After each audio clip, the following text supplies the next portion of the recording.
soutien des visiteurs. Bonjour et bienvenue chez l'Ami des auteurs, le média des auteurs qui ne dégustent pas autant de bons petits plats qu'Amélie Nothomb, mais qui savent apprécier toutes les saveurs d'un bon sandwich au thon. Ce soir, je reçois au pied levé Athanas Ivanov Koutreff. Salut Athanas.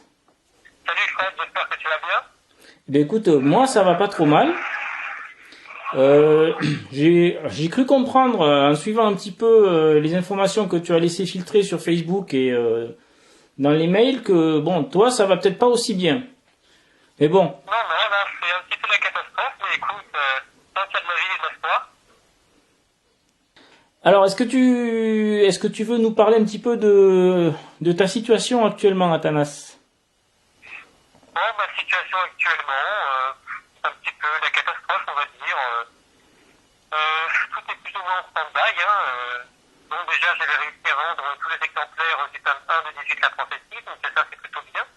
Sauf que, du coup, je n'ai plus les financements actuellement qui me permettraient d'en faire réimprimer. Donc, pour l'instant, je suis dans l'attente et je vais rentrer de l'argent avant de pouvoir en faire réimprimer.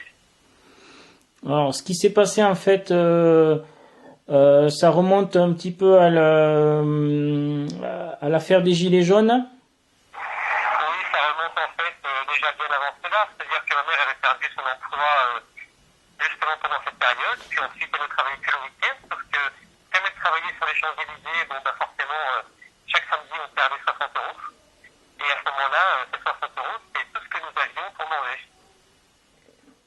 D'accord. Donc en ce moment, donc situation précaire. Donc Oui, en ce qui situation plutôt compliquée, oui. bon, en ce qui concerne, donc j'imagine qu'en ce moment tu n'écris pas beaucoup, voire pas du tout. Alors, j'ai pas eu beaucoup de temps parce qu'en plus, il y a eu des travaux chez nous, donc il y avait souvent du passage. Donc, aussi, il fallait chercher un autre appartement. En fait, j'ai été pris souvent entre un problème et un autre, donc j'ai jamais vraiment eu le temps de me mettre au travail dernièrement. Il me reste à peu près une vingtaine de pages, en fait, pour terminer l'écriture du tome 5. D'accord. Alors je résume hein, l'essentiel de ton œuvre, disons le noyau vraiment de ton travail, c'est une saga, on peut appeler ça comme ça. Oui, C'est une saga qui s'intitule 18 La Prophétie, et donc tu es en train d'achever avec plus ou moins de difficulté le tome 5. oui. Alors comment tu définirais 18 La Prophétie? Musique La Prophétie est influencée à la fois par mes rêves, par la musique que j'écoute, par l'actualité, donc par un mélange de beaucoup de choses en même temps. Et en fait, c'est un petit peu ça la magie de Musique La Prophétie, c'est-à-dire que parfois, il m'arrivait de regretter de ne pas avoir terminé plus tôt l'écriture de tel ou tel tome, mais ensuite, finalement, par rapport à l'actualité, il m'arrivait de rajouter des choses, et par rapport aux songes que j'ai eu, qu'il m'arrivait également de rajouter, je me suis dit que j'ai bien fait de ne pas terminer l'écriture à ce moment bien précis.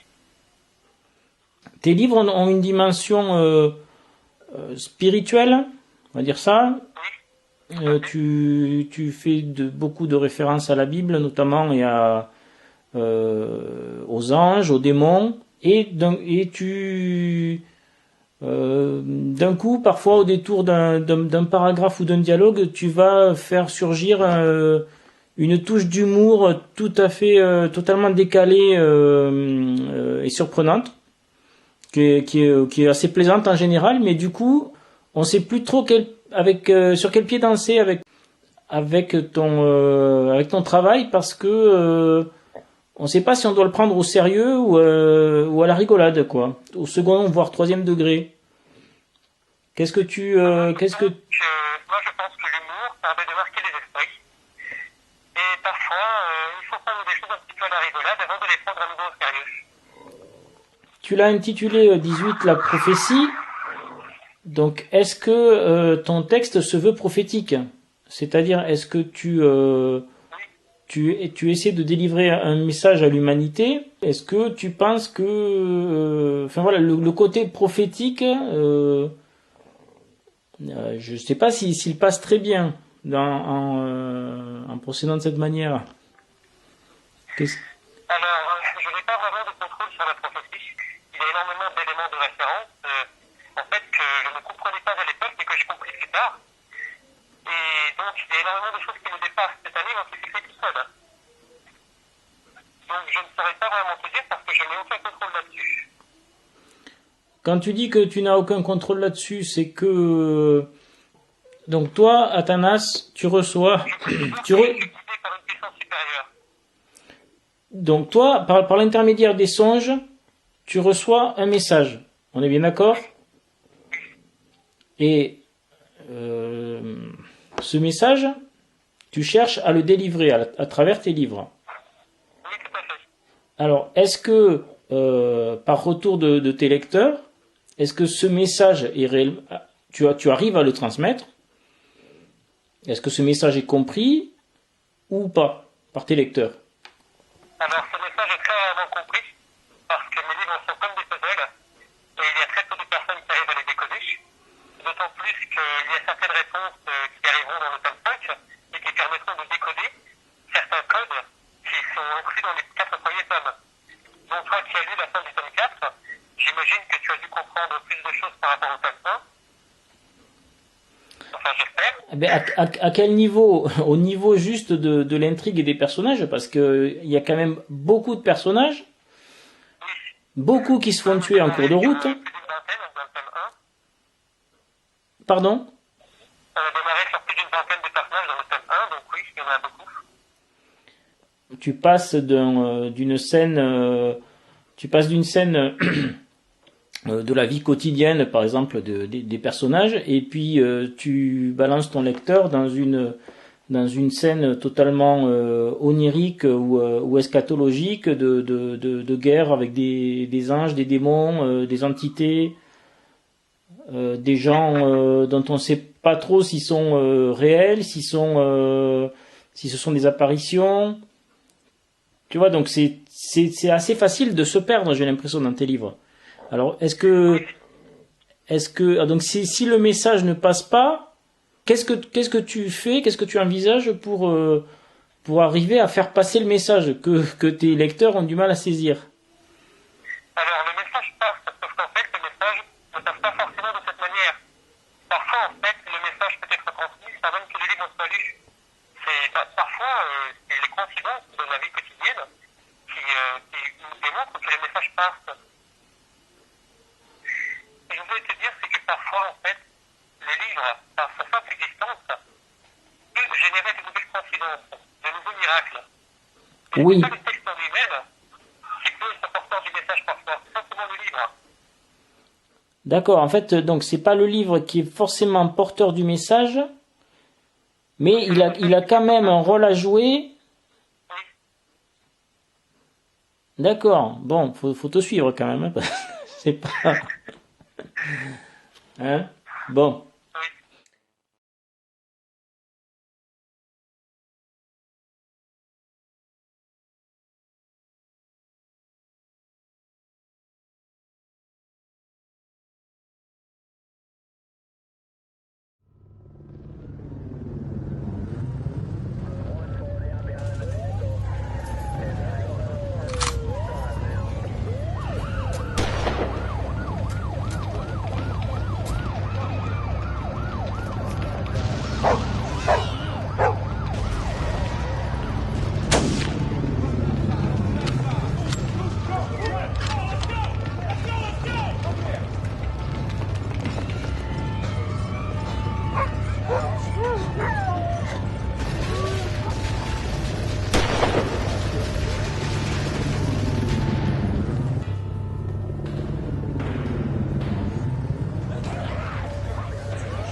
Quoi qu'il en soit, tu travailles sur le tome 5. Tu penses l'avoir terminé quand?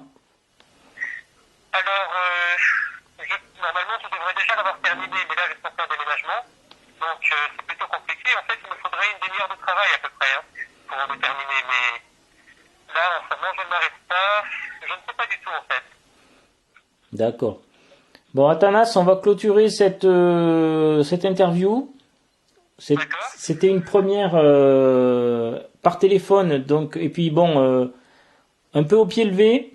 Donc au niveau technique, je sais pas trop ce que ça va donner. Bah écoute, ça donnera ce que ça donnera. Alors donc une dernière question, où peut-on trouver tes livres? Alors tu es auto-édité, hein, c'est ça? Oui, j'ai créé ma propre maison d'édition en janvier 2012. D'accord. Et donc ben, où peut-on trouver tes livres? Alors, le tome 1, presque tous les exemplaires ont été vendus. Il ne reste plus que 3 chez la FNAC. Tous les autres peuvent être trouvés dans toutes les librairies sur commande ou sur fnac.com, D'accord. chez Leclerc, Cultura. Alors sachant que tu envisages donc une réédition du tome 1 pour laquelle tu m'as demandé des illustrations. Oui, tout à fait. Des illustrations sur lesquelles je suis en train de travailler et que je vais pas tarder à t'envoyer. Je t'en ai envoyé déjà quelques-unes. Voilà. Et donc j'ai hâte de découvrir cette réédition avec mes illustrations à l'intérieur. Et ok. Et je te remercie, Athanas. Je te dis à bientôt. Bon courage pour ton déménagement et les petits problèmes, on va dire ça comme ça, qui s'accumulent un petit peu dans ton parcours en ce moment. En espérant que très bientôt on pourra refaire une interview dans de meilleures conditions. Et voilà. Donc je te souhaite beaucoup de courage, une bonne continuation. Bon, tiens-moi au courant dès que tu le peux. Et puis voilà. Merci Athanas. Bonne soirée. Bonne soirée.